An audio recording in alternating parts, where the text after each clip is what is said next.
Qui aurait pu imaginer un jour que 5 milliards d'habitants de la planète Terre seraient confinés chez eux? Alors question, la devise de l'humanité va-t-elle devenir travail, famille, Wi-Fi? Avec nous pour en parler, Serge Tisseron, bonsoir. Soyez le bienvenu sur TV5 Monde. Votre nouveau livre a pour titre L'emprise insidieuse des machines parlantes, plus jamais seules. Édition Les Liens qui libèrent. Je vous propose tout de suite de regarder une image sans plus attendre. Elle a fait le tour du monde, un chien robot à Singapour qui va faire respecter la distanciation physique. On le voit, hein, il s'approche des habitants de Singapour pour leur demander de respecter les distances de sécurité pour éviter la propagation du coronavirus. Il arpente donc les sentiers pour compter le nombre de personnes qu'il croise et diffuser des messages de prévention. Votre réaction? On est pile poil dans les machines parlantes là, hein. Il leur parle. Hein.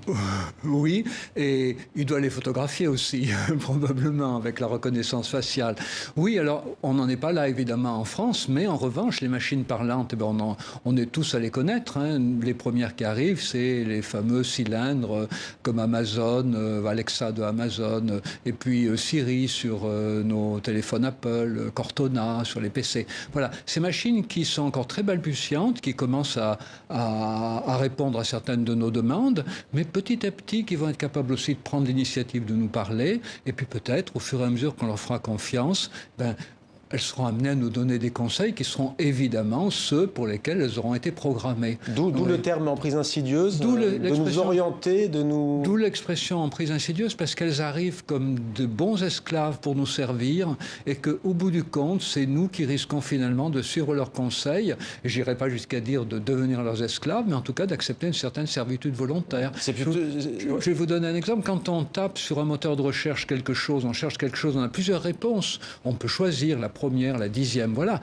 Mais quand on pose une question à une enceinte connectée, on n'a qu'une seule réponse. Si vous demandez un bulletin d'info, l'enceinte choisit pour vous. Ouais. Ça, c'est une forme de servitude acceptée. Alors, je disais travail, famille, Wi-Fi. Je faisais notamment allusion au télétravail et au confinement. C'est inquiétant ce que vous nous dites quand on sait que certaines et certains tendent à nous dire qu'au fond, c'est l'avenir de rester à la maison, le télétravail, d'être au fond avec ces machines. Je suis jamais seul, comme vous dites. Je ne suis pas du tout technophobe. Hein. Je suis très porté à la technologie. Ce que je veux dire, c'est qu'il ne faut pas faire la même connerie qu'avec l'automobile ou qu'avec le smartphone plus récemment, c'est-à-dire tous se précipiter en disant c'est de la technologie, c'est formidable, ça va nous aider. Il faut quand même réfléchir aux bénéfices, aux risques, et puis demander au pouvoir public de limiter ces risques, et puis faire attention avec nos enfants, parce que les enfants sont aussi très vulnérables aux écrans, mais ils sont aussi très vulnérables aux enceintes connectées. Et vous expliquez, Serge Tisseron, que le fonctionnement mental, l'attachement et l'organisation sociale, même le lien social est perturbé par tout cela. On en parle beaucoup du lien social pendant ce confinement et ce déconfinement progressif. On va écouter à ce sujet un Tunisien. Il dit comment c'est compliqué en Méditerranée de respecter ces distanciations physiques. Nous ici, voilà, c'est la Méditerranée, on aime se dire bonjour, on aime se taper la bise 2, 3, 4 fois, ça dépend des régions. Mais c'est très bizarre de se dire bonjour de cette manière-là maintenant.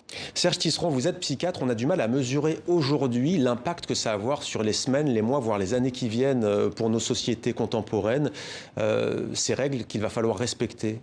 Oui, alors le confinement, il est desserré, il va cesser. Ce qui est sûr, c'est qu'on aura appris à utiliser, beaucoup d'entre nous auront appris à utiliser des outils de communication à distance, hein, et donc du coup ça va rester. Le télétravail, ça va rester. Et puis peut-être que comme beaucoup d'entre nous se sont finalement habitués à parler au téléphone, on va accepter d'autant mieux de parler non pas avec un humain, mais avec une machine. Mais il ne faut jamais perdre de vue que quand on croit parler à une machine, on parle en réalité à l'humain qui a programmé la machine. Ouais. Donc ça va être quelque chose qu'il va falloir constamment nous rappeler pour ne pas courir le risque de penser que ces machines qui finalement nous connaîtront bien pourraient avoir une autonomie de décision parce qu'elles nous aiment bien. Elles simuleront qu'elles nous aiment bien, mais elles ne nous aimeront pas du tout. Et il y a bien entendu la question des algorithmes. Comment faire en sorte, quels conseils nous donneriez-vous pour éviter justement, au fond, d'être orienté dans nos émotions? C'est pas que pour aller acheter par exemple tel ou tel produit, c'est aussi dans nos émotions même, voire dans nos pensées qu'on peut être influencé au fond. Oui, alors déjà, le législateur a un travail important à faire. Hein, donc il faut que nous saisissions